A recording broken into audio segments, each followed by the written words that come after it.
Assalamualaikum warahmatullahi wabarakatuh. Selamat pagi kakak-kakak. Untuk materi di minggu ketiga ini kita akan mempelajari tentang potensi sumber daya alam dan kemaritiman di Indonesia. Indonesia dikenal sebagai negara dengan potensi sumber daya alam yang sangat besar. Dan juga Indonesia dikenal sebagai negara maritim dengan potensi kekayaan maritim yang sangat besar. Sebagian besar wilayah di Indonesia merupakan lautan, sehingga selain kekayaan sumber daya alam di darat, terdapat juga kekayaan sumber daya alam di laut yang tidak kalah besarnya. Pernahkah kalian mendengar istilah sumber daya alam? Sumber daya alam adalah semua bahan yang ditemukan manusia dalam alam yang dapat dipakai untuk kepentingan hidupnya. Potensi sumber daya alam di Indonesia dilihat dalam berbagai bentuk seperti air, tanah, udara, batuan, hutan, dan juga bahan tambang. Nah, untuk kali ini kita akan membahas potensi sumber daya hutan dan juga potensi sumber daya bahan tambang di Indonesia. Sumber daya hutan. Luas hutan di Indonesia mencapai 99,6 juta hektare atau 52,3% dari luas wilayah Indonesia. Data ini diambil dari Kementerian Kehutanan pada tahun 2011. Wow, ternyata pada tahun 2011 hutan di Indonesia sangatlah luas. Seiring berjalannya waktu, seringkali terjadi kebakaran hutan di Indonesia yang menyebabkan hutan-hutan di Indonesia semakin kesini semakin berkurang. Untuk itu, kita harus bisa melestarikan hutan karena ternyata hutan itu banyak manfaatnya loh. Manfaat dan fungsi hutan yang pertama adalah menyimpan air hujan. Air hujan yang disimpan ini nanti akan dialirkan ke sungai atau danau sehingga pada musim kemarau tidak mengalami kekeringan. Yang kedua, tempat hidup bagi flora dan juga fauna. Seperti kita ketahui, banyak flora dan fauna endemik di Indonesia.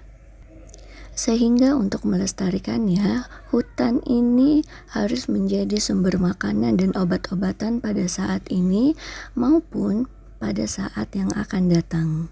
Yang ketiga, mencegah terjadinya erosi atau pengikisan karena air hujan tidak langsung jatuh ke tanah dan mengikis tanah-tanah yang subur. Yang keempat, menghasilkan oksigen dan menyerap karbon dioksida sehingga suhu bumi terkendali.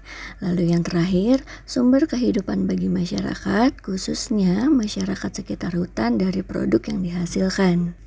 Wah, ternyata manfaat hutan sangat banyak ya. Oleh karena itu, kita harus bisa menjaga dan melestarikannya agar spesies tumbuhan dan hewan tidak terancam punah. Sudah seharusnya kita harus bersyukur kepada Tuhan Yang Maha Esa karena telah diberikan sumber daya hutan di Indonesia yang sangat kaya, yang manfaatnya sangat kita rasakan. Nah, pertanyaan Ibu, pernahkah kalian melakukan hal-hal berikut ini agar hutan tetap lestari? Yang pertama, apakah kalian pernah menghemat penggunaan kertas? Lalu yang kedua, melakukan daur ulang kertas? Yang ketiga, memelihara tanaman? Atau ikut serta dalam kegiatan penghijauan? Silakan berikan jawaban kalian di kolom komentar di bawah ini. Indonesia merupakan salah satu negara di dunia yang kaya akan bahan tambang. Beraneka bahan tambang tersedia untuk memenuhi kebutuhan di dalam negeri maupun di luar negeri. Aktivitas pertambangan telah menghasilkan banyak penghasilan bagi Indonesia. Bisa diperhatikan dari peta persebaran bahan tambang di Indonesia. Mulai dari ujung Sumatera sampai di Papua, ternyata banyak sekali potensi bahan tambang yang ada di Indonesia. Yang tentunya bahan tambang di sini sudah pasti banyak manfaatnya bagi kebutuhan manusia di Indonesia ataupun di seluruh dunia. Potensi sumber daya tambang yang pertama, ada minyak bumi dan gas. Minyak bumi dan gas merupakan sumber energi utama yang saat ini banyak dipakai untuk keperluan industri, transportasi, dan juga rumah tangga.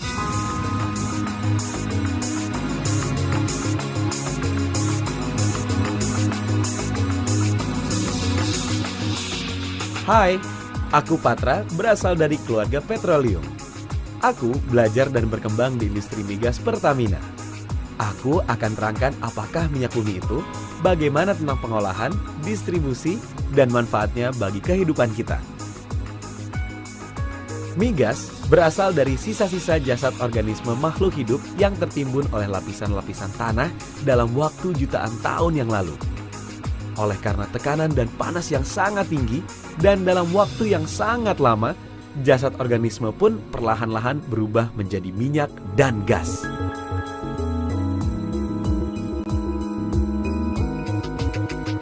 Kemudian, migas ini perlahan-lahan akan terkumpul pada lapisan sedimen berpori dan dikenal sebagai reservoir rock. Gerakan permukaan bumi mengakibatkan lipatan dan patahan lapisan batuan sehingga minyak dan gas dapat terjebak di antara lapisan batuan yang tidak tembus. Lapisan inilah yang kemudian akan dicari oleh para ahli kebumian untuk kemudian dilakukan eksplorasi dan pengeboran. Untuk menemukan lapisan minyak dan gas ini, dilakukan beberapa survei terlebih dahulu dengan menganalisa lapisan batuan jenis tanah. Misalnya, dengan menggunakan teknologi citra satelit, gravitimeters, dan menggunakan getaran seismik. Getaran seismik yaitu menciptakan getaran-getaran yang akan menembus berbagai lapisan batuan dan menangkap getaran pantulan yang terjadi untuk diterjemahkan dan dipelajari lebih lanjut. Meskipun didukung dengan teknologi modern, tidaklah mudah untuk dapat menemukan cadangan minyak baru. Tingkat resiko kegagalan cukup tinggi. Apabila sudah ditemukan sumber cadangan minyak yang prospektif, maka selanjutnya akan dilakukan pembuktian untuk menentukan dimensi dan volume kandungan minyak dan gas. Studi analisa dampak lingkungan harus dilakukan untuk mengantisipasi resiko kerusakan lingkungan yang mungkin terjadi. Pengeboran awal dilakukan untuk membuat lubang yang cukup besar dan tidak jauh dari permukaan. Apabila lubang pengeboran awal ini telah selesai, maka peralatan untuk pengeboran yang lebih dalam dapat dipasang atau disebut rig. Para pekerja selanjutnya melakukan pengeboran sampai kedalaman tertentu dengan prosedur keamanan dan ketelitian yang sangat ketat untuk menghindari terjadinya potensi bahaya. Selanjutnya, dipasang peralatan untuk memproduksi minyak dan gas. Minyak hasil produksi tersebut kemudian disalurkan melalui pipa atau jenis transportasi lain dibawa ke kilang pengolahan minyak. Sedangkan gas hasil produksi disalurkan melalui pipa ke kilang pencairan gas alam atau ke konsumen. Hal selanjutnya adalah proses pengolahan minyak mentah menjadi produk-produk minyak. Minyak mentah atau yang sering dikenal dengan crude oil memiliki warna dan bentuk yang bervariasi, dari yang tidak berwarna hingga yang hitam pekat. Minyak mentah merupakan bahan dasar untuk membuat berbagai produk lain karena terdapat hidrokarbon di dalamnya. Hidrokarbon adalah susunan molekul yang terdiri dari hidrogen dan karbon dengan berbagai panjang dan struktur molekul yang berbeda. Untuk memisahkan bermacam-macam jenis hidrokarbon yang tercampur dalam minyak mentah, maka dilakukan proses pemurnian yang dikenal sebagai penghilangan atau oil refinery.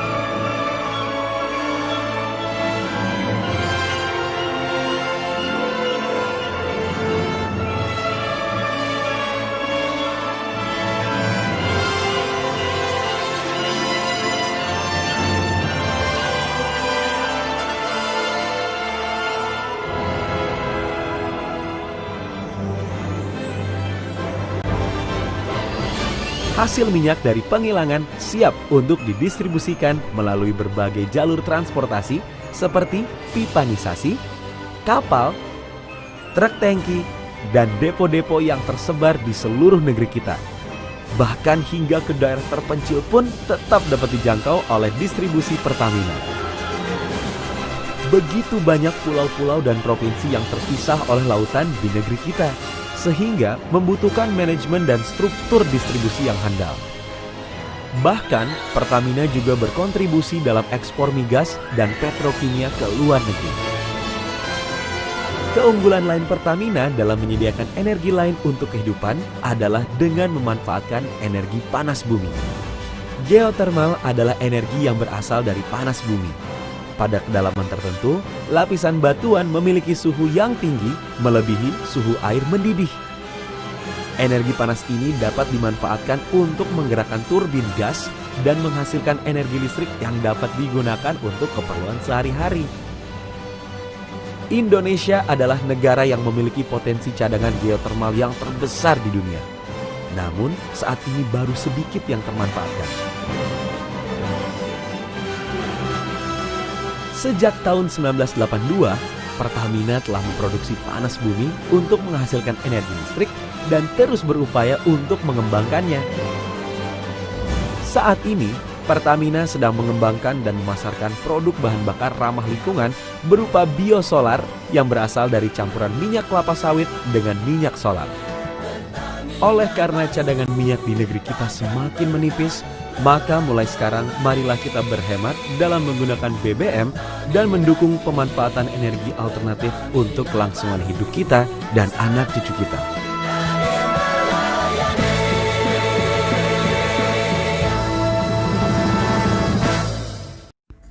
Daerah penghasil minyak bumi di Indonesia sangat banyak, mulai dari Pulau Sumatera, Pulau Jawa, Kalimantan, Maluku, dan Papua merupakan daerah-daerah penghasil minyak bumi di Indonesia. Cadangan minyak bumi di Indonesia terus berkurang seiring dengan pengambilan atau eksploitasi yang terus dilakukan.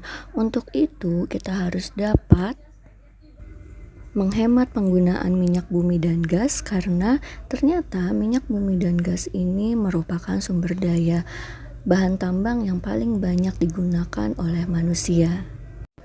Yang kedua ada batu bara. Batu bara adalah batuan sedimen yang terbentuk dari sisa tumbuhan yang telah mati dan mengendap selama jutaan tahun yang lalu. Unsur-unsur penyusunnya adalah karbon, hidrogen, dan juga oksigen. Batu bara digunakan sebagai sumber energi untuk berbagai keperluan.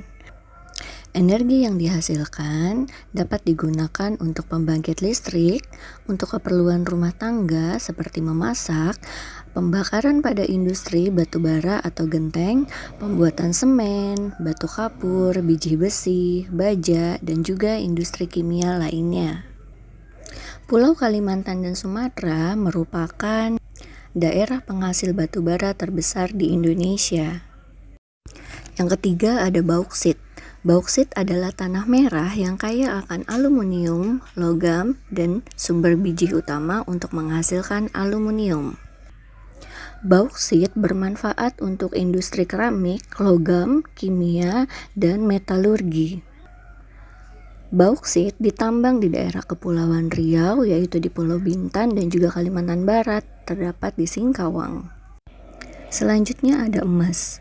Emas umumnya dimanfaatkan untuk perhiasan.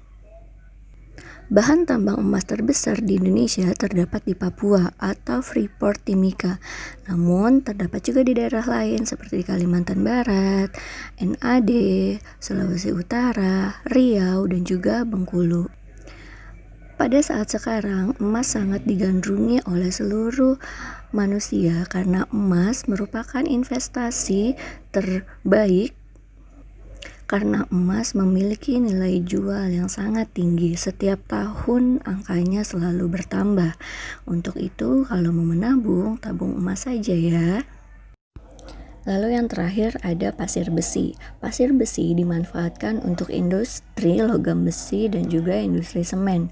Aktivitas penambangan pasir besi banyak ditemukan di Cilacap, Sumatera, Lombok, Yogyakarta, Lampung, Sulawesi Selatan, dan juga Kalimantan Selatan.